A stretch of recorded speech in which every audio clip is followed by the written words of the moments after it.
Trades podcast, where we, every month, talk about a book in a book club format. I am one of your hosts, David, and with me, as always, is... This is Dane. How's it going? Doing great. How about you, man? Oh, another day, another dollar. Oh, I love it, love it. And today, joining us is our new guest... Darren. Hey, Darren, how's it going? Good, how are you doing? Good. Now, we have talked about our comic history in the past. What does your comic history look like? My comic history is very similar to Dane's. Mhm. I call him cousin, but he's really my cousin's son, but we're closer in age. So I grew up in the 80s when, comics kind of weren't the big thing, Mhm. but had the opportunity to kind of watch the Renaissance in the 90s. Mhm. Fell in love with Free Comic Book Day. Do Perfect. that with Dane every year and my own kids. Plus, I taught school for a long time, and there were a lot of kids that say, you know what, here, you think you're not reading? Well, here's the graphic novel. Oh, look, you're reading. Oh, look at that. It's got pictures. It makes it easier to read. Kind of makes me wish that he would have been my teacher in school, because I got in trouble so many times for reading comics. I got the same thing because I remember a teacher said, I don't care what you read as long as it's 15 minutes of reading a day. So I'd bring a stack of comics, and he got so upset. It's you can't bring in comics. And I was like, you literally said day one I could read comics. I actually did have one teacher that I converted to comics after letting him borrow, what was it? Actually, no, it was X-Men God Loves, Man Kills. Ah, one we've been talking about. Yes, we have. Perfect. Well, Dane and I go back to the original Tick series. Oh, yeah. Yeah, he was mentioning that, where you guys would talk about the comic or the cartoon? The cartoon first, because it started on Fox, when Fox first had it. And then oh man, what the heck was that? And then we found out that Free Comic Book Day, they started giving those away. It's yes, please. we actually had worked out the route to hit as many comic book stores as we could to get copies of the Tick before they ran out. That is a wonderful story. I freaking love that. That's so great. Wasn't it 2 years ago that we wound up hitting, 5 comic book stores? No, it was 4 comic book stores. 4 comic book stores. Yep. And it was a couple years, it would have been a couple years before that. We were driving down the street, and my son says, wait a minute, it's Free Comic Book Day. How did I forget? And we had this hulking F-250 with a trailer on it, and we still made a U-turn in the middle of State Street to hit Haster Hobbies on the way down the street. Oh, gosh. I want you to know you just dated yourself, because Haster's no longer sells comics. I know, that's the worst part. That hurts so much. I always have this curse on Free Comic Book Day. If I'm helping a friend move, or I'm food poisoning, or I'm sick, I'm out of state. One time I was in New York on Free Comic Book Day, and it was I was in the air, it was landing, and I was like, it's Free Comic Book Day, we gotta go, because it's New York. They've got some really great comic book shops. Right. But at the same time, it's one of those things that you're just like, oh my gosh, I'm here in New York, and there's so many other things that I want to be seeing. And I did make one comic book shop in New York. I think it was Midtown. Best comic book shop in the world. I've never been in a comic book shop that is just so beautiful. Yeah. Well, and that's the Free Comic Book Day years ago got me hooked on a little indie that unfortunately never finished the series. I hate that. And it was The Ballad of Sleeping Beauty. Uh-huh. And you hand me a serial Western, Ooh. the very first episode, and I was hooked. And it only made it about 6 printings, about 6 volumes in, and then went bankrupt. And trying to find those has been darn near impossible. So it's I've got the original downstairs waiting for the other 5. Uh-huh. If anybody knows how to find The Ballad of Sleeping Beauty, I'd be happy to find out. Have you ever tried reaching out to the creator? Haven't been able to get a hold of him. Amazon kind of gave, some spotty results. Mm-hmm. I'm afraid I'm going to be having to go eBay or just, begging the gods of comic books to send something my direction. Well, I'm curious now, so of course I'm looking it up. Oh, and it's there's a music video tied to that, so be careful there, folks. All right, so let's go ahead. Let's jump into it. What did we read this month, Dane? We read Why the Last Man by Brian K Vaughan. We have a theme going on here, don't we? Yeah, I actually realized that after jumping into this, I get to that first page and I'm like, okay, Why the Last Man? Flip it over and I'm going, by Brian K Vaughan. Son of a bitch. Seriously? It's I didn't even intend for this. We didn't intend for this. So, as we already know, he wrote Runaways. He's currently writing Saga in his very, on again, off again relationship with Saga. And I love Saga. I hate the fact that I have to wait 3 months sometimes for him to write one freaking issue. Right. But if he's as prolific as we have seen his other work with Swamp Thing and so many other things, like just small bits here and there, Spider-Man and Black Widow, things for DC, Dark Horse Comics. He wrote for Buffy the Vampire Slayer, the comic series, for a little bit. This guy is almost as prolific as like a Brandon Sanderson novel kind of thing. Right. Art is also by Pia Guerrera, or Guerrera? Guerrera. He's done light work. He's not as well known across the comic book world. He's done a few things here and there. He actually has done more trading cards, I found, than anything else. But not like Magic or Pokemon or something like that. Like the Light Warriors or some weird thing like that. Yeah, just some off-brand trading card thing. Yeah. So let's just jump right into it. The year is 2000, and the story starts off with every single person carrying the Y chromosome is dead. And, that opening scene, I thought was one of the most disturbing opening scenes of anything I've ever read. Because you see this woman yelling and crying and screaming, and she says, "Help my son, something's wrong with my son." And she runs up to a cop, and the cop says, "You know what? My husband's dead. My partner's dead. This isn't worth it." And she just shoots herself. You got to keep in mind, like, they're covered in blood. Oh, yeah. Like, this is not just like everyone fell over. There is some disease or pathogen in the air that has caused all men. And as I say this, we're all men on microphone right now. I didn't put these two connections together, but so let's have the white straight men talk about how this is problematic. I'm kidding.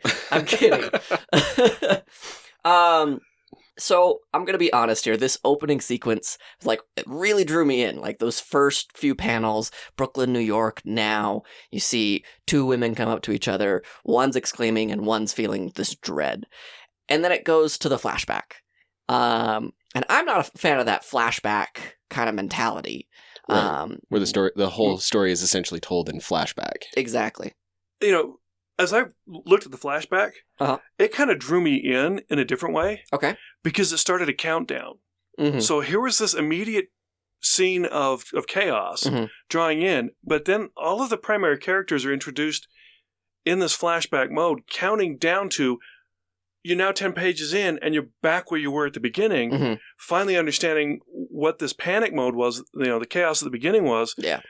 But then it was like, well, what the hell's going to happen next? I mean, we already know, what the premise is, but now I at least knew who the characters were. It also gave us a chance to get to know, the lead character, Yorick, as an individual. It's also almost a little bit like if you actually were to go back and read Victor Hugo's Les Mis, the original version, where every time a new character came in, 20 pages later, you finally got back to the story. But you had enough backstory, you could practically tell their shoe size by the time they're done. But you know enough about Yorick to now understand through the rest of the story why he's so committed to trying to get back to his girlfriend. And I feel like it is a great character setup, but I almost felt like I was overwhelmed with how many characters they were throwing in at you at the same time. So that you had Yorick's mother, Congressman or Representative Brown, because she makes a very clear point. It's like, it's not Congresswoman, it's just Representative Brown. It's like, oh, I didn't get it from the Feminist Manifesto. You get Hero, Yorick's sister, who is a paramedic. You get Agent 355, which my favorite character in this. Dr. Allison Mann, which has the most unfortunate last name in the series. Right. She has the last name of man, and yet she's still alive. Yeah. We get Ampersand. He's a monkey. And that's pretty much all we need to talk about his character. Beth DeVille, or however you want to pronounce it, the girlfriend who is in Australia. And Yorick's motivation for pretty much everything in the entire first volume here. And don't forget the unnamed, no first name colonel, now general in the Israeli army in Nablus, the West Bank. Oh, yes, the one who goes by the name Alter. Alter, yes, because there is some superstition about your last name. Yeah. Now, let's talk about that superstition, because that's actually something that I found really interesting here. We're going to jump in, full spoilers. We're not even going to worry about it. We're going to assume that you as our audience has read it with us, and so you're ready to talk about it with us as well. There is this constant, superstitious kind of mentality. So we first see Agent 355 trying to save someone at the very beginning, before the outbreak, we'll call it, Event Zero, trying to save a woman and escort her out with some sort of magical amulet, or at least that's what we're told. Right. And then when the outbreak happens, Yorick thinks that because he bought something from this magic shop, because he's a practicing magician, that is the reason that he and Ampersand are alive, and he carries it with him wherever he goes. And this just seems to be this kind of theme where there's this superstitious idea that's consistently true. Well, and Dr. Mann throws in her own concerns and superstitions about if she was the cause of it because of the human cloning experiment she had been doing on her own self. Yeah. With happening to have a male child who dies at birth as part of Event Zero, and her trying to go through this angst and self-imposed penance, and I'm never going to do this again. I'm taking my knowledge to the grave with me because look at what I did. I went against God and nature or whatever, and now there's this massive destruction.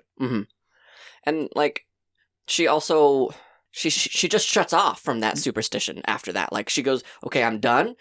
Let's figure out how to stop breast cancer.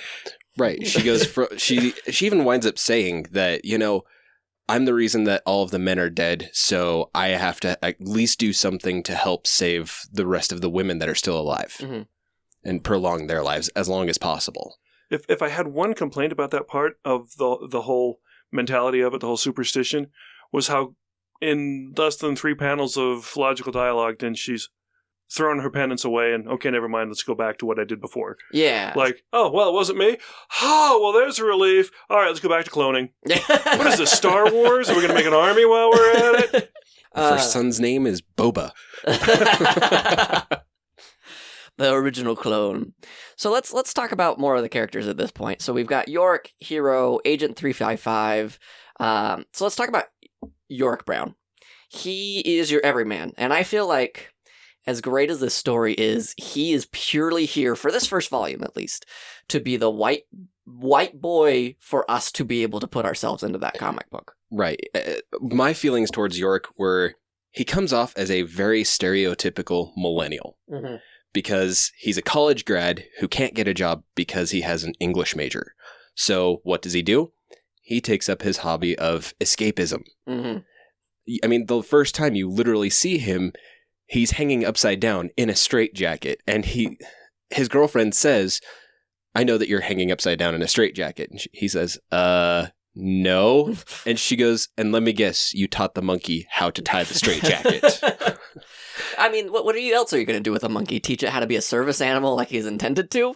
No! But for him, that was a service animal. Yeah, exactly. Tie my straitjacket, monkey. We got it covered. You don't have to worry about the stereotype of the sexy stage assistant. You just have the monkey.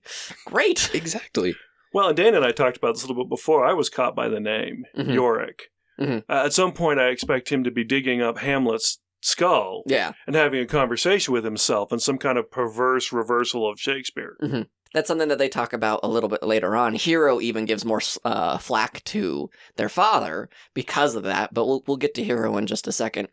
One of the character traits is that he's so kind of just smart at the beginning, right? She knows how to train the monkey. He's taking care of himself. He doesn't have a job, but he's doing some dumb 20-year-old things, right? Like any early 20-year-old, we can all look back and go, oh man, that was a dumb point in my life. Can't believe I did that. And as someone who just turned 27, it's very fresh in my memory, so you don't need to bring it up. So he's doing dumb things. He's proposing to his girlfriend who's in Australia, trying to live her best life. And he goes out and he starts doing things after the event, and he's disguised and he's protecting himself, and he's really smart about it. He survives for a whole month this way. Goes from Boston to Washington, D.C. Easy, without any issues. And then all of a sudden, now that we're caught up, he starts doing stupid, dumb shit, where he's just walking around and like, oh, look, there's a bunch of feminazis, and we'll talk about the Amazons in a little bit, but he walks up and is like, I'm a dude, you need to, like, what is happening with your character? I don't know, it's like the same impetuous behavior that got him to teach a monkey how to tie him into a straitjacket. Okay. He never really outgrows. It's like, maybe after a month of being in disguise, and we don't see what he sees during that time of travel, what level of decay society's hit, because that's what a lot of what the rest of this volume addresses is how women try to rebuild society. Maybe he's seen enough ugliness and shit that he's kind of tired of it. And he loses track. He's tired. He's hungry. He's cold. He does something impetuous and then starts to realize the hard way that going back into hiding, escapism like he was before, was the best opportunity he had. Maybe he should have stayed hanging upside down in his apartment, because at least there he could control what was going on around him. Fair. Next, let's talk about Hiro, his sister. Now, we don't see her much in Volume 1. From my understanding, she becomes much more of a pivotal character. So, with her at the beginning and the end, we see that she is in love with this firefighter, because she's a paramedic. And of course, it's that stereotypical, if you're working at the house, you're sleeping with somebody in the house. Right. Or in this case, the back of the ambulance. Back of the ambulance, yeah. And we see this, and it's like, it's very clear that they have this new relationship energy, this NRE about them. And they really, like, Yorick even mentions it, like, this seems like the right guy. She has some bad luck with guys, and this seems like the perfect case for her. Like, everything seems to be going well, and we see all that. And, like, my heart just broke for her when she's holding on to him, and he dies in a bloody mess in her arms. And it also kind of broke my heart when you see the other people, the other nurses, not nurses, sorry, the other paramedics, talking about Hiro behind her back, saying, oh, well, look, she's got another one. And it's because she's working in a profession that is dominated by the other gender. Now, I actually worked in a profession where it was dominated by the other gender as well. When I worked as an ER registrar at Jordan Valley, I was the only man out of a 27 employee department there. So it's one guy, 26 women. And there were times where people would say, oh, do you know who Dane's sleeping with? And it would get back to me and I'm like, yeah, my wife. Man, I didn't know I was sleeping with her. When did that happen?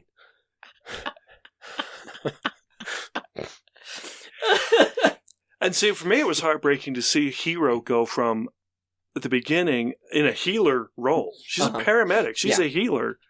To see what happens as she becomes entangled with the Amazons, and the kind of the mind shift she has to go through, almost like a breaking down before she goes from healer to killer. Yeah. She is now the opposite of a hero. She was a hero as a healer. Now she's the anti-hero. I mean, to kind of counter argument on that, it depends on who's writing the history book, right? So if the Amazons, let's say later in the series, Volume 10 or whatever, they become the ruling class over the world, then technically they're the heroes still. If they recognize that they are the true calling of Mother Earth and Mother Nature and all this matriarchy imagery, then they're not the bad guys. They're just doing what nature is intending. So I see totally where you're coming from, and I agree wholeheartedly where there is this extreme paradise shift in the character that we do not get to see, and hopefully in later volumes is covered up on.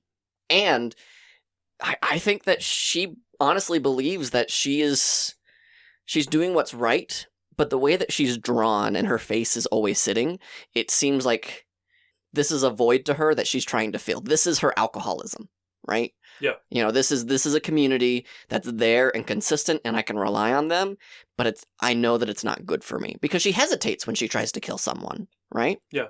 Right. Her first time to kill is for her. She almost shuns it completely, but it becomes threats of her own survival is what gets her to carry through. Yeah.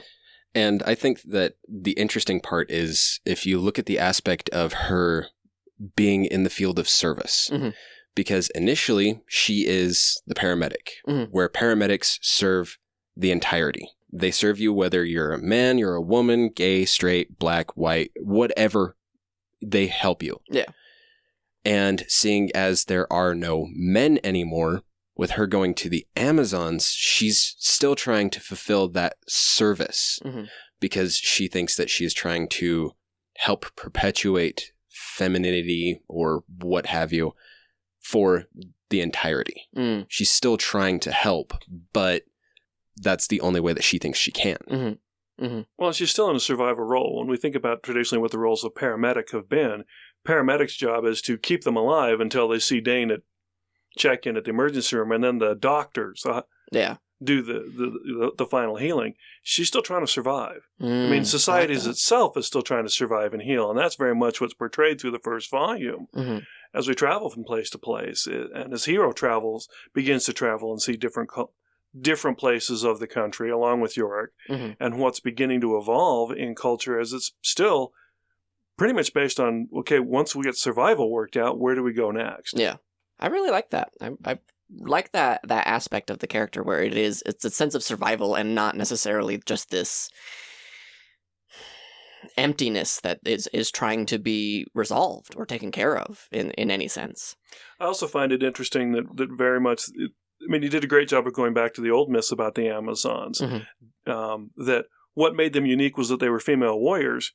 But in being a female warrior, they also still had to have a male mystique about them, so they cut off their breasts so that they can fight better. Yeah. And the modern Amazonians, Brian Vaughan has them do the same thing. Mm-hmm. They still go back to that ancient, well, to be a warrior, you have to be a man. Yeah. It's like they don't want the men, but they still have to be a man to be a woman, to be a man being a woman.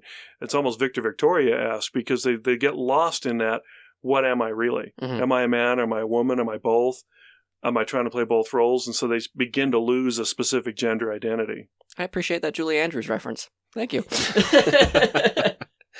Moving on to Agent 355, or Agent 355, 35, whatever. This is my favorite character out of the entire thing. There's this secret organization that's not that secret, but she doesn't have a name, and it's that mysterious plot line that we're probably going to unravel one day, and she's trying to save people. She brings in the new president of the United States. Very Battlestar Galactica kind of mentality where it's like, well, you were just the school administrator, secretary of education. Congratulations, you're now the president. Yay! Yeah, she was the secretary of agriculture. Oh, yes, agriculture. Again, another survival role, though. Oh, Right. yeah. If anybody should be figuring out how to survive, it should be somebody with an agricultural background. But it's also an interesting play on just how uninformed Americans are at times about succession in government. Well, also, my spouse, she works for the post office, and she is technically in line to be president. Technically in line. She's not of age. She's not 35 yet. But at the same time, like, the number of people that would have to die before that is pretty extreme. The postmaster general would have to die. All these other people, local government would have to die. Like, it'd be an intense fight. But, like, yeah, you're absolutely right. There's a line of succession that we just oftentimes don't consider. It's the president, then it's the vice president. And who else after that? We haven't had to discover that role. Well, and I was reading this in light of the recent TV series, The Designated Survivor. Which one's that? The whole- That's the not Statham. Kiefer Sutherland. Kiefer Sutherland back on screen, where the whole premise being there's a designated survivor, which does exist in the American government now, and that if there were a catastrophic event, you've got somebody preset. During the inauguration of President Trump, the designated survivor was actually Senator Orrin Hatch from Utah. Okay. He is the president pro tem of the Senate. He is next in line after the vice president. Huh. And so they had him in an entirely different location. So in the event of a catastrophic event, you've got someone to step into the role. But it's all men. At this point in 2002, it's still all men almost in our current day and age. So in an event like this, you're going to be scrounging around trying to find somebody in government who's a woman who's somewhere on the list. Yeah. And you have to go down to, in our current day, it would be Betsy DeVos. Probably, most likely. I think she would be the highest considered ranking political officer.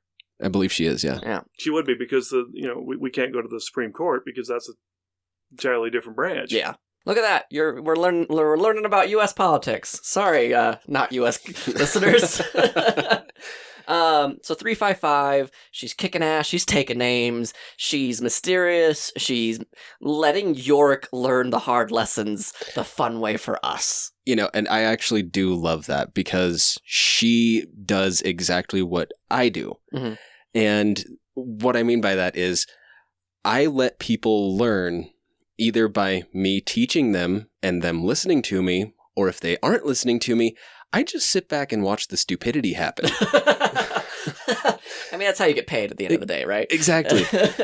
I mean, I work in a construction field, so when you see somebody on a lift and you're telling them what to do, you're like, okay, so you've got to do this, this, this, and this. And they're going, no, I'm just going to go like this. It's like, okay. And let's watch the property damage rating go up on this. And now. Hello, OSHA. She's the type of personality I have one son who describes as when he's got this holding up the cell phone and says, I'll tell you what, I'll dial 911 and my thumb is on sand. Now we're just going to sit back and watch the fireworks and stupidity happen and click, okay, hero should be here in a minute. Yeah. Well, I was just thinking, because I have known Darren pretty much my entire life. Yeah, that pretty much is true, because our whole family has always been, you know what? If we're doing something stupid, it's our own fault and you guys can laugh about it. Which is another reason why I connect so much with 355. Well, and Dane's father taught me the age-old saying, if you're going to be dumb, you got to be tough. Mm. And so I think she's very much letting Yorick figure out, if you're going to be dumb, shit's going to happen. Yeah. You either pick up and move on or you die. Mm-hmm. And she's pretty tough when you see the number of hits that she takes. Yeah. Still comes around, still fighting for him. But she also has, it's this really unique, she's the only one that seems to have a sense of focus and purpose of anybody in the whole group at this point. Yeah.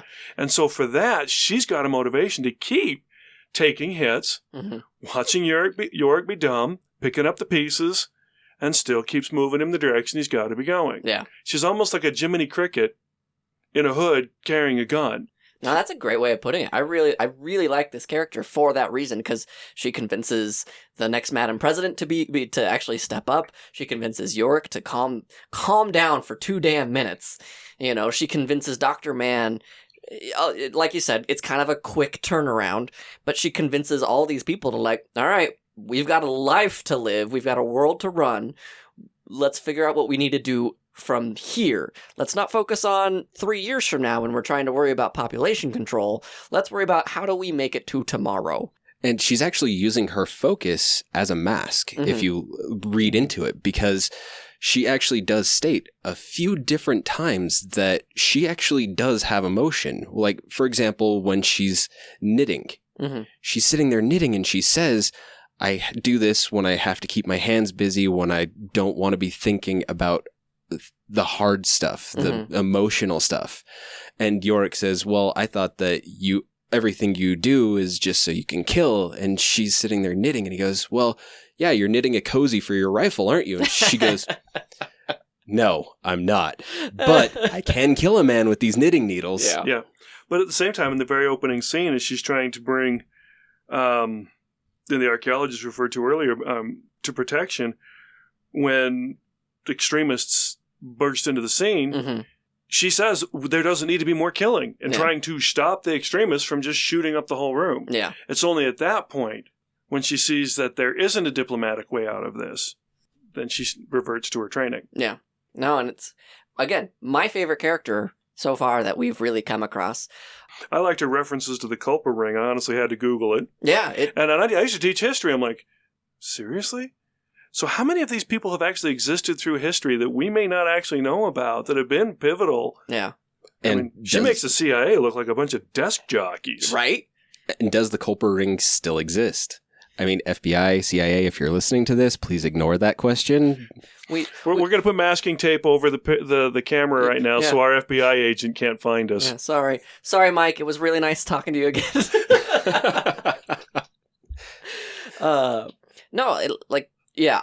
I'm more curious about her character than pretty much any character out of this whole thing so far.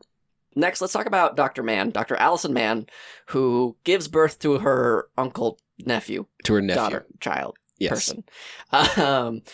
She thinks that she caused the event to happen because of her hubris, and this is God's way of punishing them, or her, and making sure that, like, hey, don't do cloning again. And when we first see her, she's having contractions, she's ready to give birth, her water's broken, and, like, she's never seen a doctor because this is all experimental and highly unusual and technically kind of illegal according to the US, because cloning has its own problems, right?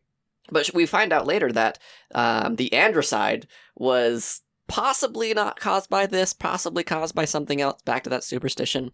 Also, I love the word androcide. It's so good. Love that word. Okay. Not a mandrocide? I'm sorry. Boo. Boo. We only appreciate high-quality puns here.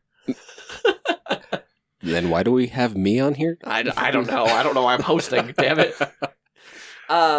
So she is still a scientist at heart, even though that she turns her back to this cloning and all of this research. She decides, okay, well, let's figure out how to figure out tomorrow with only women. Okay, let's ovarian cancer, breast cancer. How do we make sure that these things don't happen again? And you're right. There is this quick turnaround when Yorick and Agent 355 finally make it to, was it back to New York, I think? And she sees the monkey and goes, let's learn more. Cool. Like, and a stereotypical scientist, she immediately goes to the lab rat. Yeah. In this case, lab monkey. Yeah. But she also seems to be looking at it from the perspective of, we've got an untold number of female monkeys that nobody's going to complain about if we experiment on them. Mm-hmm. But realistically, what's the point in curing ovarian cancer or breast cancer or whatever cancer when this current generation eventually will die of some form of old age, mm-hmm. and there's no progeny? You can't propagate without the male. You can't propagate without the Y chromosome. And looking at Dr. Mann, for me, when you first see her and she's in the hospital and she's trying to get one of her former students to basically deliver her baby, she doesn't give any reasons as to why she's actually done it. Mm-hmm. She's just basically telling him, she's like, yeah, I know this is illegal. Get me in there, deliver the baby, and get me out. Mm-hmm. And it kind of leads you to think that she did this for selfish reasons, that she's the mad scientist. But then when you actually find out her reasons for having done it, you find out that it's an extremely altruistic reason for doing something highly illegal. Yeah. She's an anti-hero. She's doing the right things. She's doing the wrong things for the right reasons. Yeah. It's how many times in modern society do we see in the press if families are struggling with, they have a child that needs a specific type of transplant, nobody qualifies. Mm-hmm. Do we have another child hoping to have a potential donor? Yeah. In this case, she's just very specific about the genetics of it. Yeah. Yeah. No, and this is purely like, no, what was it? Her brother was dying. She cloned her brother, tried to give birth to that clone, and it ended up dying. But the plan was grab the marrow from the clone, give it to my brother so that way he doesn't die from leukemia. Leukemia, thank you. Which then that brings up the question of like Michael Bay's The Island. You know, how right is it that you create clones just to harvest their organs and whatnot? And that's a whole other topic in and of itself. And at the same time, like this was the only option in her mind. Let's wait in probably 10 to 12 months, the time that it would take to create and modify the genomes and everything, get myself pregnant within and then in 9 months, I'll give birth to a healthy child. And then there's probably going to be some extra time on top of that you need to allow the baby to actually grow in order to be able to harvest the bone marrow, which just sounds so terrifying coming out of my mouth. But it is the type of argument that goes on in bioethics now. Yes. We do have the technology, you know, even though the setting is 2002 when the technology really technically didn't exist. Mm-hmm. We have it now, and have had for some time. I mean, Jurassic Park isn't a pipe dream anymore. Yeah.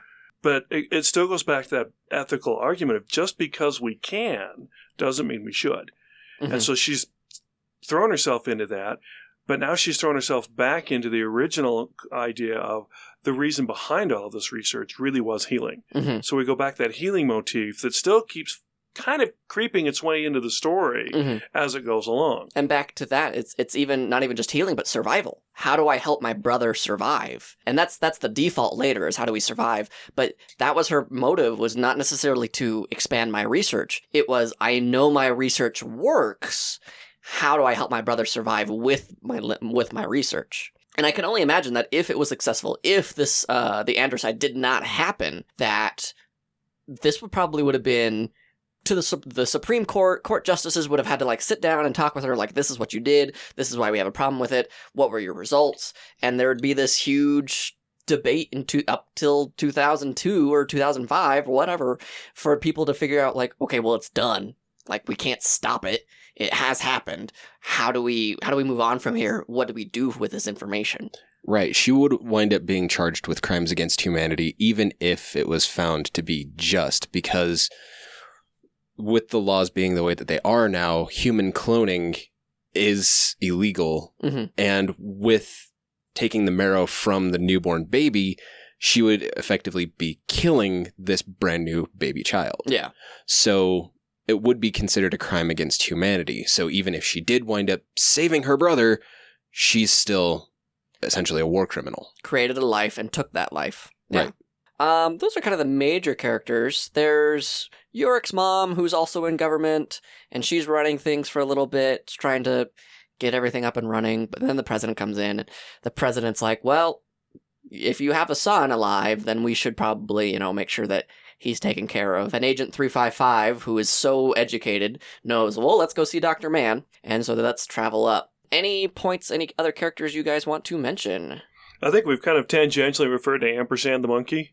Yep. But the unique aspect, I'm still trying to figure out how Ampersand survives. I mean, we're still trying to figure that, of course, out for Yorick, but Yorick at least has the theory that it has something to do with the ring that he purchased that had, engravings on it.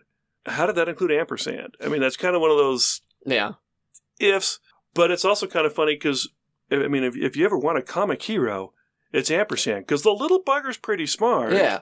And so it kind of leaves me the whole time going, what role is he going to play beyond Lab Rat? Yeah. For Dr. Mann. Well, going back to the tick, Ampersand Ampersand is essentially Arthur, because Yorick is the tick. I mean, he keeps getting into these really, really stupid situations, and Ampersand has to come in and save Yorick. Actually, I think if you left Ampersand at the zoo, he'd be the happiest monkey on the planet. Let's be honest. Probably. Let the poor guy just go be a monkey. Yeah, and I would imagine that since most of the people at the zoo all died from taking care of it, they would just assume, oh, that must be another female monkey, and he's the only one who can procreate with the other monkeys. I guess it gives a new meaning to monkey business. Here are my notes that I wrote about Ampersand. A literal monkey, who is also male. So there's that. Like, I see what you're talking about and how, like, he is stepping in and there is this titular moment that we're waiting for with Ampersand.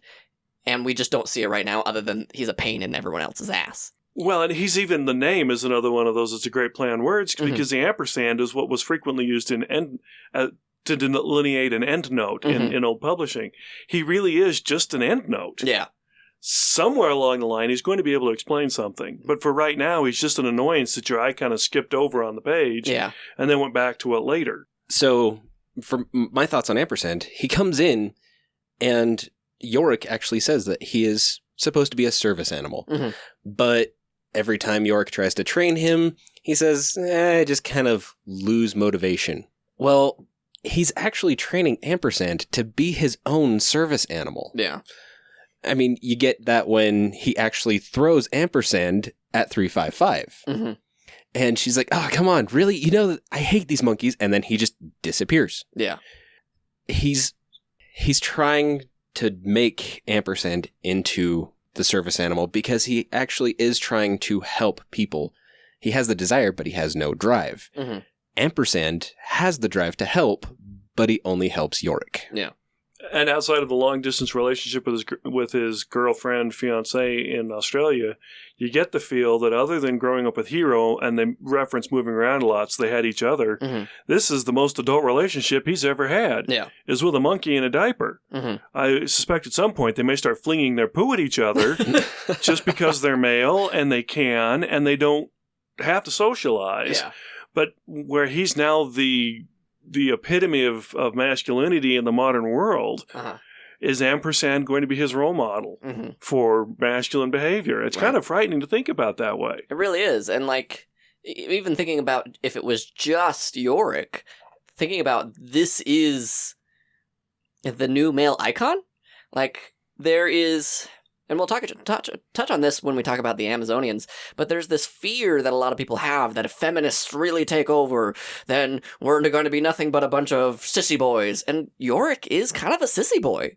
So there's this understanding and understandable fear, I think, for some viewers and readers on this, where they go, oh, well, this is what feminists want. They want just this person who's going to lay down and take it, which also... He does not say that he wants to lay down and take it. He goes, oh, I want Betsy. She's the love of my life. I'm going to go to Australia. I don't know how we're going to do that, but we're going to figure it out. I will not be your breeding stock. And it's like, all right, cool. You've got, I don't know, some reason that you don't want to be breeding stock, but okay, cool. You've got a character who's devoted to an ideal, right? And this man is not strong. He's not the smartest. He's not the bravest. He's dumb, and honestly, I'm terrified that this is the male icon for the rest of the world. But if nothing else, he has that sense of commitment. I mean, in terms of being committed to one person. Yeah. He has literally been thrown into the Adam and Eve situation, and he's committed to monogamy. Yeah.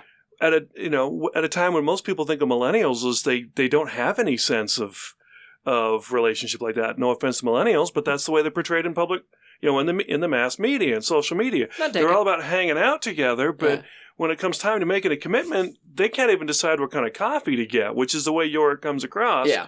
But he's committed to one moral thing, and he's hanging on to that. And that may be the only moral thing he's holding on to, but at least he's got one moral thing to hold on to. I like that about his character. Dave? Well, and Yorick has pretty much become the stereotypical hormonal teenage fantasy. Every guy, when they're a teenager, thinks, oh, you know what? If I were only the last man on earth, that would be so awesome because it would be all women, all for me. But this is kind of showing us that teenage fantasy that almost every guy had isn't always great. Yeah. It's kind of one of those be careful what you wish for situations. But this is one of those situations that Yorick didn't wish for, but it just got thrust upon him. Yeah. So really, you just used the word thrust. Hey, it got thrust upon him. He didn't thrust it upon anyone else. Well, that's very fair. That's very fair. Yeah. He actually does get groped early on, like after the event. He gets unmasked because he was playing it smart. He got a great gas mask. He's wearing a cloak, even hid his voice, and ampersand ruins his disguise. And some woman that he stumbles across, who is a garbage woman of sorts. She's driving a garbage truck with a bunch of dead bodies for like food, and I think that's the premise that they set up for her. Is she's just taking bodies to the stadium so they can do study and research and burn them and destroy them properly, right? And like when she figures it out, she just, and you don't see it, like you just see that their bodies shift, and he goes, whoa, hey, and the next thing you see is him buckling his belt back up, and it's like, hey, consent. And she flat out says, you're a real man, not a transgender. Yeah. Because she goes into the fact that she used to have a boyfriend who was a female post-op, meaning that she went female to male. So, of course, he didn't die at the beginning. Yeah. But he is wind up killed by the Amazons. Yeah. Let's jump into the Amazons, shall we? Now, this is a group that I really appreciate, and I also I fear, because there's this kind of double entendre that I feel is happening with them, right? So we have the Amazons, these icons that we know, even if we were to focus on just Wonder Woman. She is an Amazonian princess who kicks ass, takes names. Agent 355 would learn a few things from Wonder Woman. I'd read that. But we also notice that they're very extremist. They are all the way at one end of the spectrum, and you can't really say left or right with this group, but they're all the way on that end, whichever it is. Just like any movement, there's these extremists, and this is the embodiment of that feminist extremist, that a lot of people make up those extremists, or they find the outliers, and they say, well, that's clearly feminism. Look at these, and I'm quoting, feminazis, and this is what it is. And I'm really scared that I don't know what Brian K Vaughan means by this group, right? Is this a group that he literally looks at and sees as feminists, and this is what the feminist movement wants? Or is he more of the mindset of like, this is an extremist group, these are people that are going to perpetuate a dirty stereotype against our name, and we're going to try and move past that? So I love books like this because they tend to drive me down research rabbit holes. Okay. Because I actually, when I've heard that that one chick that York talks to, who says that, oh yeah, they cut their right breasts off and we don't really know why, I decided to actually do some research into that, about Amazons. Okay. Fill us in. And so the etiology for the word Amazon is attributed to Marcus Justinus. It's actually from the word amazos, which means without breast. Oh. And what that means is they used to cut off or burn out their right breast because it made firing a bow easier because they would be able to draw back the string and fire without hitting their breast. But it also goes into things like Herodotus. Herodotus actually called them androctonus, which means killers of men. And then also Homer wound up calling them, I'm going to probably really murder this, but anateneri. Okay. Which means against men. You have Aeschylus. Yeah, Aeschylus, which called them stignanor, which means those who loathe all men. So when I started going down that rabbit hole, Brian K Vaughan choosing the word Amazon for this group really made a lot of sense to me. Okay. Because they are against everything that is male. They actually go to the monument that everybody is kind of praying and having their music circle, their hippie whatever, hippie fest. We should clarify, this is the Washington Monument, the most male monument in all of America. Seriously, the most phallic monument. Exactly. On the green. Yeah. And they start writing things like good riddance in spray paint, and that is why I think that Brian K Vaughan choosing the word Amazon is not just because, Amazons are warrior women. Yeah. He actually had to have gone into the etiology of the word itself. But when you look at the history of the Amazons, the way that it's been written, we just quoted all male authors. True. Ooh, I like it. Because history was written by the men. Yeah. And so their perception of them was very, very negative. Regardless of how effective they may have been as warriors, they were still going to be considered a threat to men because men didn't want to be threatened in that round. We still face that in the American military.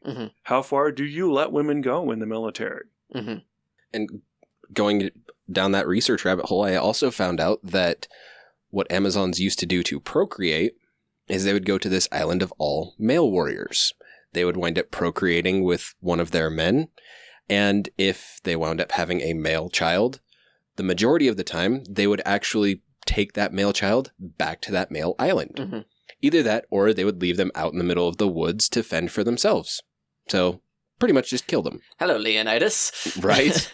But if you think about that, the women would more often than not reunite these boys with their fathers by putting them back on the island. They're not trying to kill these children necessarily.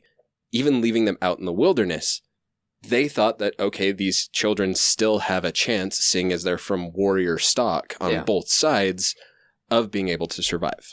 Even leaving them in the wilderness would have been an early form of Dr. Mann's genetic engineering, because those who survive clearly are the stronger warrior genetically. Yeah. And therefore, God or nature has determined that they are strong enough that they should be allowed to procreate and continue that line of strength. And I have to say, being left-handed, I was a little bit offended that none of the Amazons burned off the left breast so that they could fire with the other hand.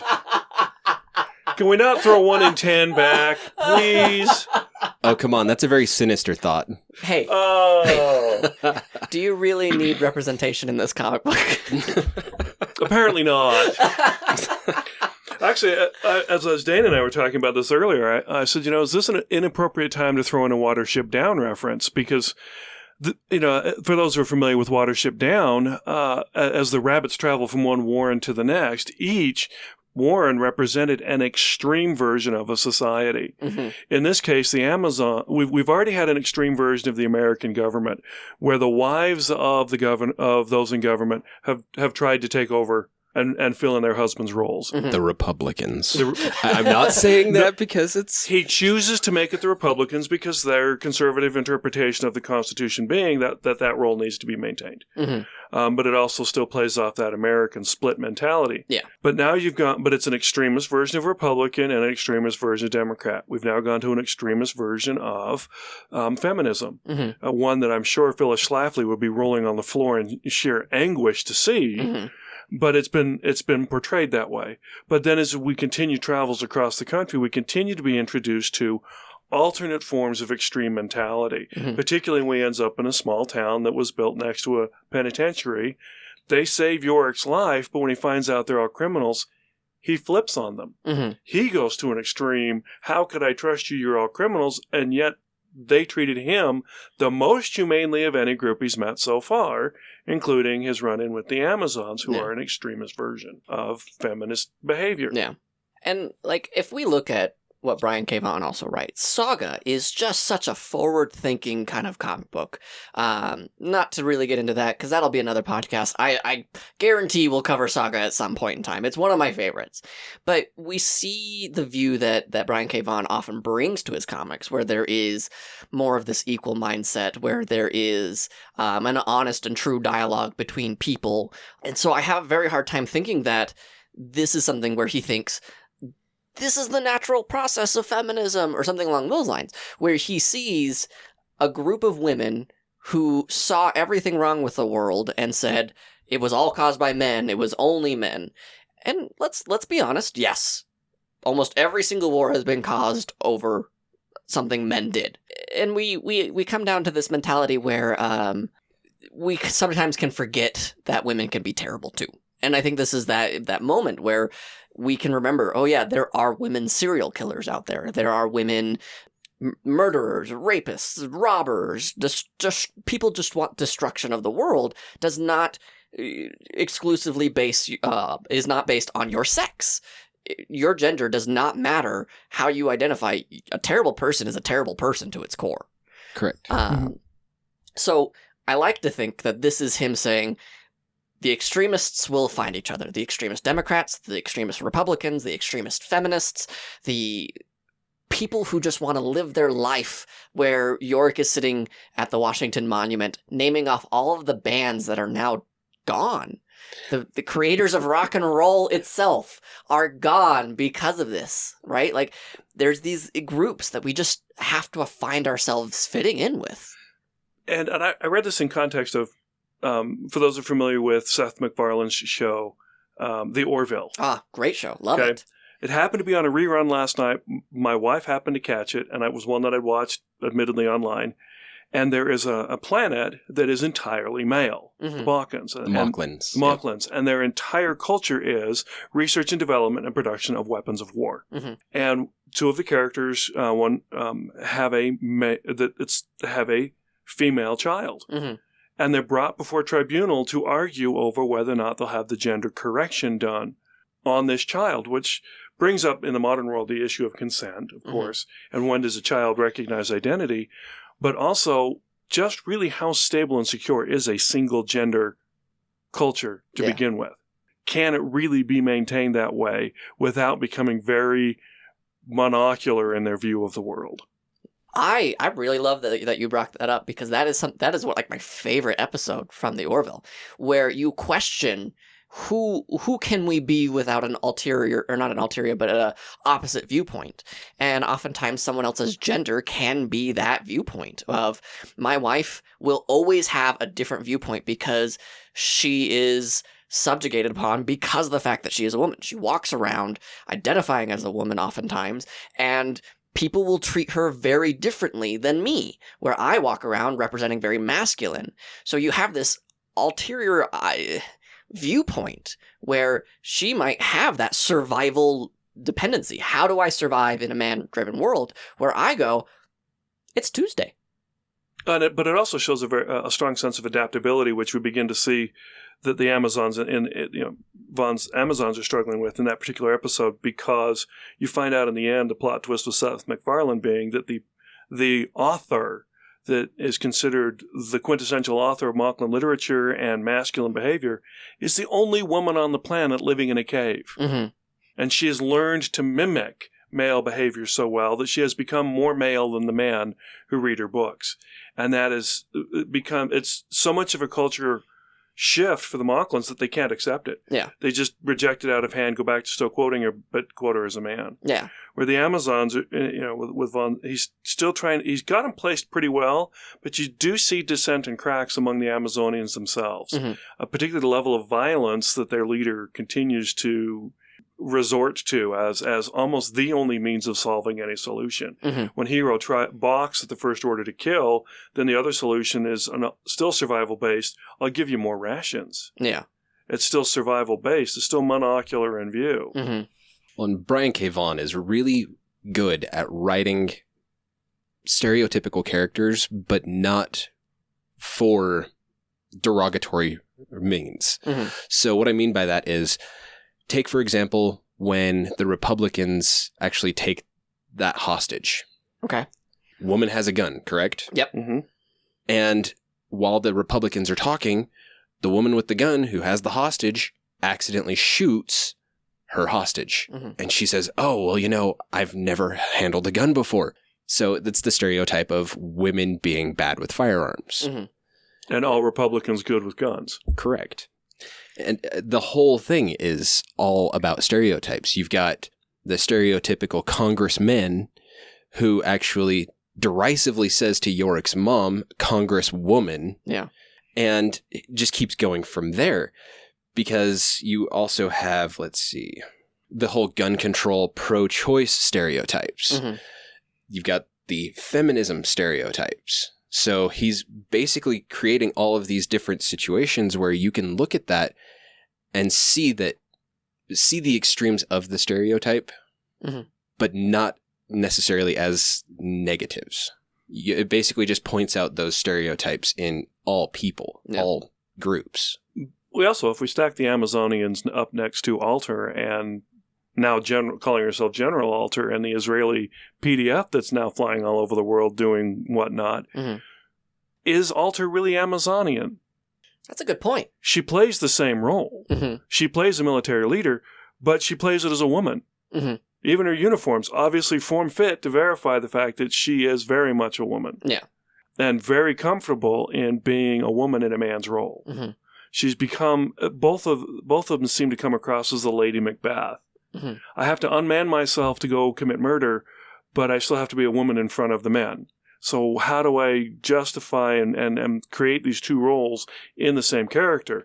Vaughan chooses not to. He makes one very extreme on one end with the Amazonians and one very extreme on the other end, as Dan is pointing out, another stereotype. Yeah. And the opposite end with General, Colonel, whatever rank she wants to give herself, Alter. And with Alter, she's one of those characters that I feel like flies really under the radar, just as much as Hero does. We see her 2, maybe 3 times throughout the entire thing. And her mentality is, how do we make sure the world is safe? So she is not concerned about the fact that men, as the Amazonians would say, this is the reason that we failed. So we need to move on from all things male and masculine. We need to create our own world in Mother Nature's view, where Alter is thinking, what is peace? How do we maintain peace? Peace with guns, peace with arms, peace with an iron fist, essentially. And she is there. You're right. They are basically on the same path. They walk hand in hand. They just call each other different names. But Alter and Agent 355 both represent state-sanctioned violence in the name of peace. Mm-hmm. The Amazonians are not state-sanctioned. No, they are not. They're almost the modern American go-off-in-the-woods militia kind of mentality Mm-hmm. that's still some kind of sanctioned violence in the name of peace. Yeah. So those two opposite extremes, who do we turn to in times of extreme? Do we go to the state-sanctioned Mm-hmm. or the individually, the small community sanction of violence in the name of peace? Yeah. Well, and Alter really is that the stereotypical despot who is proclaiming peace but perpetuating violence, because she actually says that they need Yorick so that they can further build their armies. Mhm. So she's trying to make Israel the safest place by getting more soldiers. And in fact, when they go to Dr. Mann's lab, she says the word shalom, which in Hebrew translates to peace. Yeah. So she does that, but then she says something else that I will admit I had to translate because, again, research spiral. In Hebrew, Brian K Vaughan got this wrong because he was supposed to say burn it to the foundation. But what came up actually is serve it up to the foundation. I was like, oh, come on, Brian. Come on. Grab somebody Jewish and have them translate it for you. Google Translate strikes again. Oh, no. Well, I Right. mean, if it was written in 2000, maybe it was Yeah. just... But it's also another instance of, so she almost throws a temper tantrum, Alter does. Mhm. Dr. Mann's not there. Mhm. The research is really what she needs. With Dr. Mann's notes and equipment, she can easily have some Israeli doctor recreate what Dr. Mann had done. Yeah. But she's so intent on it being an individual that, never mind, burn it to the ground. Yeah. I can't get what I want. This isn't what I want. So we're going to destroy it like it never existed. Mhm. It's almost what's going on with the Palestinians still. Mhm. You're not what I want in Israel, so we're just going to marginalize until... And it goes back to her starting in Nablus in the West Bank. Mhm. No feelings of guilt or compunction at all about shooting it. They're just Palestinians. Yeah. As culture continues to degrade, is that what it's going to become? Mhm. To me, this was also part of the fascinating part of this, where most dystopian novels nowadays start where culture's already been reestablished after some horrific event. Yeah. Either, Lois Lowry with The Giver, you get into the whole... The Hunger Games. Hunger with Games. Panem.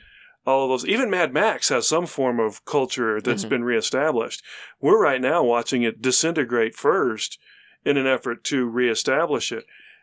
Alter's clearly got a set, defined idea of what to her is the right culture to reestablish. Mhm. And it's very, very rigid. And so she is despotic Yeah. in going about it. But so are the Amazonians. Mhm. To some extent, so is the President of the United States. She just lacks, at this point, enough enforcement power to go about it. And it's the ultimate irony because Alter is trying to create a larger army. But by burning Dr. Mann's lab to the ground, she doesn't realize that she has destroyed all of this research that she could have actually taken Yeah. to her scientists to perpetuate her army. Make Boba Fett, essentially. Yes. Yeah. Now, we've kind of just jumped all over this, and I feel like we've pretty much touched base with everything that I wanted to touch base with. Was there anything that you guys wanted to bring up before we close out of Why the Last Man, Volume 1? I actually do love the fact that when Yorick is first introduced, he is introduced as an escape artist. Mhm. And at first, you just kind of sit there and think, man, really, how much is this going to play into the story? Mhm. But then as you read it, it plays into every single point that he is in trouble. Yeah. He actually uses his escapism to get out of things. Yeah. When he gets handcuffed to the garbage truck, he picks the lock and takes off. And he even says, if it was this kind of brand, then I would have never been there, but we're lucky, When he gets locked in the White House, there's In the Reagan bunker. in the Reagan bunker, there's a whole diatribe on what brand of lock it is and how to go about it. Yeah. It's kind of a comic internal dialogue, and you can almost picture Ampersand over in the corner. Well, Ampersand is pictured in the corner, just having a banana. Yeah. Like the figure rest it of us out. going, just pick the damn lock. Yeah. I asked what time it was, not how to build the clock. Yeah. Yeah. I actually think my two favorite parts of his escapism. Number one, when he actually is in the Reagan bunker and he's trying to throw up the key and he finally just, oh man, what is that? That's the frozen chicken cutlet that I had a little while ago. Oh, Ampersand, come on, don't eat that. Don't eat that. Come on, man. But it also ties him to Hero when she pulls the same trick later on. Is that in volume 2? I think that's It may be. I read all the way through both of them, so... spoilers. Spoiler! Oh, gosh. Oh, no. Come on, Darren. This is a spoiler-free podcast. Wait, Wait, really? can we backtrack? Yeah, well, erase the tapes. Sorry. No. Sorry, guys. But Then even when it gets to the Washington Monument, this is my second favorite part, is this whole comic book series seems to be told in a series of flashbacks. Because at the beginning of that issue, you see him getting the shit kicked out of him by these Amazons, and you're going, oh crap, come on, it's a group of women. He's the only man. Again, teenage fantasy. Come on, go. Yeah. Instead, it's teenage nightmare. Oh crap, run. The Midas curse is real. But then when you actually catch back up and it's current time, you're like, oh crap, how's he going to get out of this situation? And he grabs the spray paint can that they've been using to tag the Washington Monument and sprays that one chick in the face. I just love that because it's red colored paint. So it looks like she's just covered in blood, but it's not. It's paint. It's almost like he's tagging her with war paint because at that point, the Amazons hone in on him. They know that he's there and they are out to kill him. Yeah. And I think the imagery that you just painted there, it kind of... Now, I'm colorblind. I'm red-green colorblind, so I did not see that it was red spray paint. It just looked like an orange mess to me. But with that imagery that you painted, it sounds like it's an act of non-violent violence, right? Yes. It is, I'm defending myself with something that may hurt you, but I don't want to hurt you if I don't have to. There's this moment of Yorick standing out as a character of, I will fight only when provoked. I will defend myself only when I have to. He only broke out of the Reagan bunker because he felt that was the most appropriate thing to do. I think that's a dumbass thing to do. He could have stayed there and it would have probably worked itself out over time, but he has to reveal himself consistently as the only man alive. He is the stage magician. Yeah. He has to have that awesome entrance because when he shows up out of the Reagan bunker, he's like, oh yes, and here I am, the last man, and you see this smoke billowing out from the basement, and he goes, oh yes, and you might want to go put that out. The Declaration of Independence is important, and I put your house on fire. Sorry about that. But even when he sees his mother for the first time, it's, he makes an entrance and gets the crap beat out of him by his mother. Because she took Taibo classes. I mean, isn't it like every mother's dream to have the kids sneaking in late at night and not only you bust him, but you whoop his ass while you do it? Yeah. I remember those Taibo videos. I don't remember them being great self-defense. Let alone grab, throw. It was kickboxing. It was there. Yeah, no, I remember those. It was punch. Also, punch. We have really dated ourselves by talking about Taibo. We kind of did that with Runaways, didn't we? Yeah, that's not wrong. At least it wasn't Richard Simmons and Buns of Steel. Sweating to the oldies. Come on, girls, let's go. No wonder they all outlived this. They were sweating to the oldies. Oh, gosh. All right. Darren, anything you want to bring up? I'm still intrigued by 355. Okay. With her drive. And her total sense of commitment to, in some way, reestablishing order. We get those little hints to her backstory, like grandma teaching her to knit to keep her hands busy. But, oh yeah, by the way, I can still kill you with these. Yeah. A good friend of mine who served in the OSS in Japan right after World War II. We were in a meeting one day together, and I was playing with the little clicky pen. And he leaned over to me and said, I can show you how to make that into a single-shot 22. Holy shit. And I said, the scary part is, yes, I know you can do that, and that just scared the shit out of me. Now, how do you do that? That's very much 355. There's some kind of drive in her. She's got some training, but there's something else that she seems to be keening for. Not quite to the extent of sitting around and, she had to be rolling her eyes watching them all gripe about dead rock stars.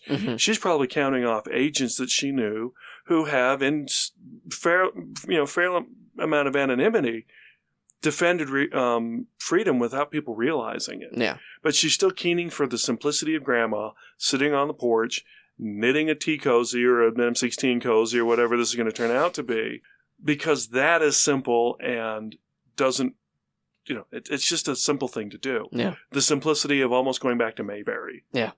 And I really liked this. It's a slow burn. It starts out kind of slow for me. That opening flashback sequence kind of put me off. But once I got past that, I was all in. If I had to give this a grade, for just volume 1, I'd probably give it an A- right now. There's some areas that I want more development, and I want different attributes of characters to show themselves. But I'd probably give this an A-. Where do you sit with it, Darren? I'd say I'm kind of in that B plus A- range. Mm-hmm. Some of the characters are still kind of flat. I mean, we know Yorick's going to screw up and have to escape. Yeah. We know that 355's going to be there in some form to clean up his messes. Mm-hmm. We start to see Hero become, growing. She seems to have the most change, going from healer to not healer. Mm-hmm. But I'm also curious to see where he takes society in general with this. Whereas travels continue, you start to see different places trying to survive in their own way. Mm-hmm. Dane? And for me, I was there with Darren at B plus A- range until that ultimate irony when they're at the Washington Monument, they're naming off the dead rockers, and they throw out David Bowie. I was like, seriously? Okay, it's 2018. He died in 2017. Too soon. That kind of actually pushed me into that A- because I was like, the ultimate irony. Come on. He predicted it. He knew it was going to happen. Exactly.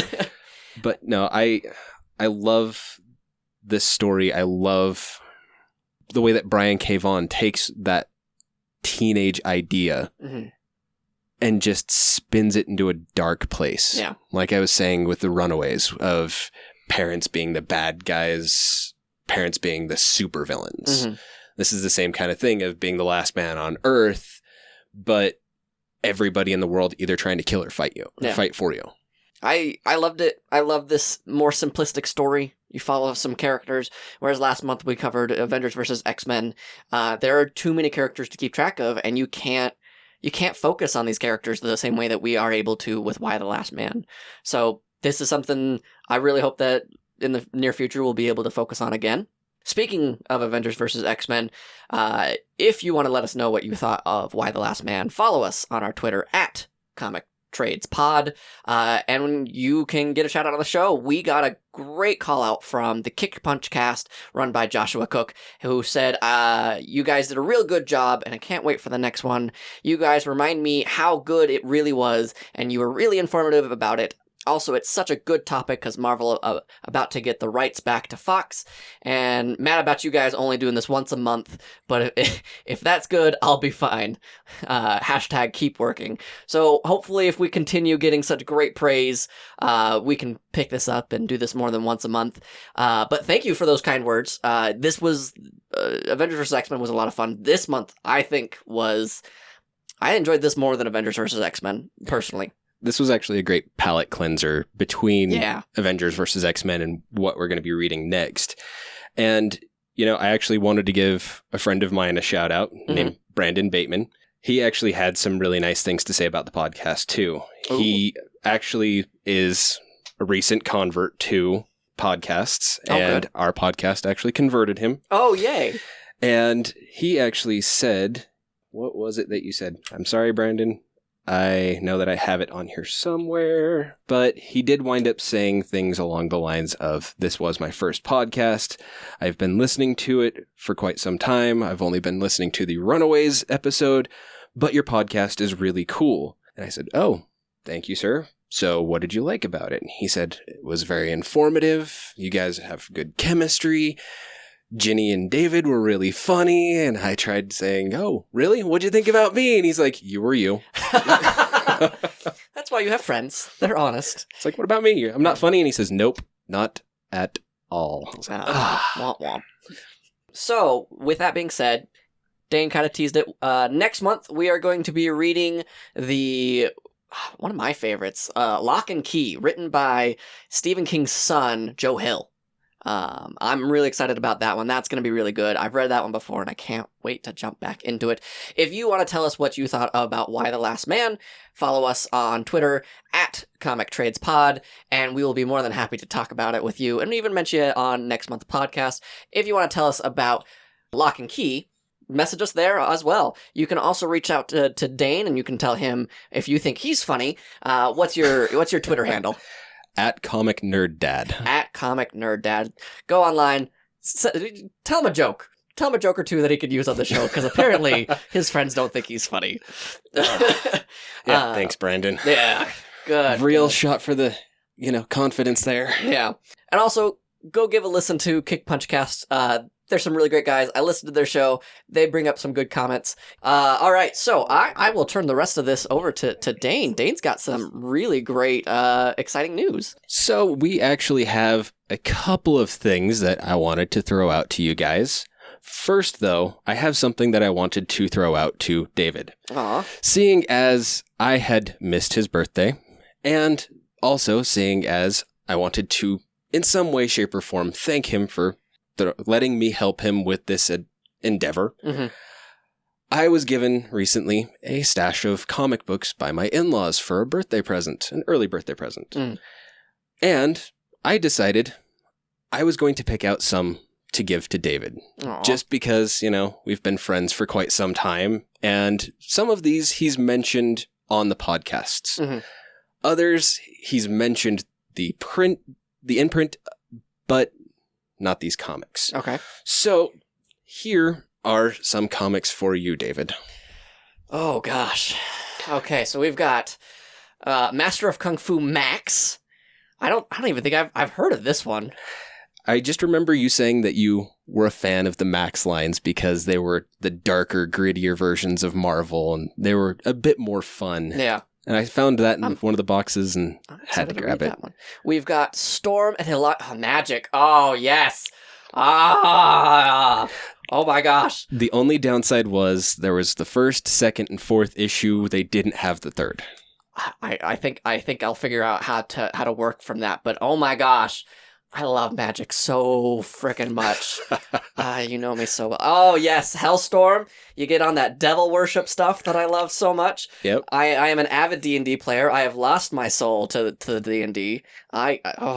Son of Satan. So you know me so well. We've got Cable. We've got Ghost Rider, Excalibur. This is an iconic cover. Excalibur #1 in their own monthly series with, with you got Shadowcat, you got Nightcrawler, Captain Britain? Captain Britain. Braddock. Yes. Psylocke's brother. Psylocke. Of course. They're all related. I remember even reading this in like the X-Men Encyclopedia book, if you remember those. I do. And like the great offshoot that this is. I can't wait to get into that. Spider-Man 2099. I love Miguel O'Hara. He is really great at what he does, and what he does is only slightly funny. The Uncanny X-Men number 231 with Alanya and Piotr Rasputin, Colossus and Magic again. You know me so well. The cover on that one I love because it's Colossus standing up against a horde of demons while all of the other X-Men have been taken down. Mm-hmm. Oh, can't wait. And of course, Flash, the fastest man alive, number 322. So this is clearly Barry Allen, yes, and not Wally West. The correct Flash, in my opinion. Yes. There is no other Flash, unfortunately. Wally West will always be Kid Flash. I agree wholeheartedly. All right. Next is Wolverine, number 131. I thought that was Spider-Man for a second. He's got a backpack going on, and I honestly thought that was Spider-Man holding onto his back. Into Thin Air by Dezago. I like that artwork. You actually can see his feet. Yep. Instead of just the thin lines that Deadpool references in Deadpool 2. Jeff Loeb? Is that the artist he's referencing? No, it wasn't Jeff Loeb. It was Fabian Nicieza. Fabian Nicieza. Thank you. X Factor number 13. I picked this one because of the whole Dark Phoenix run-in that we had with AVX. Yeah. The cover on this one is amazing because it shows the progression of Marvel Girl from Marvel Girl to Dark Phoenix. It's beautiful. And it also shows the downfall it causes for Cyclops. I'm excited to read that one. And last but not least, Weapon X. X-Men Deluxe number 4. Looks like you've got Wolverine. Oh, it's after Xavier, the Age of Apocalypse. Ooh. This is where Wolverine has had his hand cut off and replaced with 3 metal claws. That just come out of a stump. Yes. Well, thank you so much, Dane. I am excited to read all of these. If you guys want to read along with me, I will live tweet these as I read them. I'll let you guys know the day. Again, follow us at Comic Trades. I'll let you know. This will be exciting. Pictures and everything will be included. And I actually have a present for you guys, the listeners. Ooh, getting spoiled. Oh, yes. So, going along with that box of comics that my in-laws gave me, they gave me a little more than a long box of comics, and I have decided to share with you guys. Mm-hmm. So, what we will be doing is we will be doing giveaways. Now, the details on this, the giveaways will be given out through Twitter, but the one thing that we will stipulate is you guys, if you are not in the the Salt Lake Valley, you will have to pay for shipping. Unfortunately, because, we're podcasters, so we're broke. We're podcasters, and we spend all our money on comic books, so we didn't have the money for this in the first place. And what we'll be doing is we'll be actually making grab bags out of these. We will be making grab bags based on publishers, Marvel, DC, but then we will also have random grab bags. We will have things such as Magic the Gathering comics. Ooh. We will have 2000 AD comics featuring Judge Dredd. Oh. We also have a few Fantastic Four comics. I've got a few New Mutants comics, which I thought would be appropriate for the movie that's going to be coming out. We have some X Factor, we've got some Fantastic Fours, and most of these, if not all of them, are from late 90s and earlier. And these are not reprints, right? These are original prints? They are original prints. What would you say the condition of these comics are? Now, I'm looking at these ones, and these seem to be, and I'm a qualified, I actually went through the training and everything. These seem to be in pretty high condition. The lowest grade I would give one of these is probably like a 7.5. My in-laws, when they actually bought these, they took quite a large portion of them and had them rated by the CGC. Mm-hmm. The lowest rating of which we got was a 7.1. Okay, so I'm not far off. So you've got some high quality comics that could be coming to your door. What do we need to do so let these people know how to get these comics? What we'll be doing is if you just follow us on Twitter, the giveaways will be done through Twitter, and we will have different kinds of giveaways, things like trivia questions, whoever gets the most shares, things along those lines. Mm-hmm. So, again, just follow us at Comic Trades Pod. Follow me at Comic Nerd Dad, and we'll go from there. Perfect. I can't wait. This will be really exciting. I can't wait to read these comics with you guys. Next month, we will be covering Lock and Key by Joe Hill. Pick up Volume 1. It's a pretty short read. It's really good. I can't wait to talk about it with you guys. Thanks so much, Darren, for joining us today. I was thrilled. This is exciting. I think when we pick up Volume 2, I would love to have you back. I think, if you want to come back anytime, you're always welcome at my table. All right. Thank you. Thank you. Do you have a social media you'd like to plug, or? I'm kind of a social media goofball, so not really. Okay. Perfect. So what we're hearing is if you, our listener, want to get in contact with Darren, contact Dane on his Twitter. I have a Twitter account, but like most 40-somethings, I can't even remember to log in. That's fair enough. Fair enough. All right. Thanks so much for listening with us, you guys. We hope you enjoyed Why the Last Man. We enjoyed it a lot. Next month, we are reading Lock and Key. Thanks so much for listening. As always, enjoy your comics. Thanks for taking a seat at the table. We'll see you next month. Bye. Bye.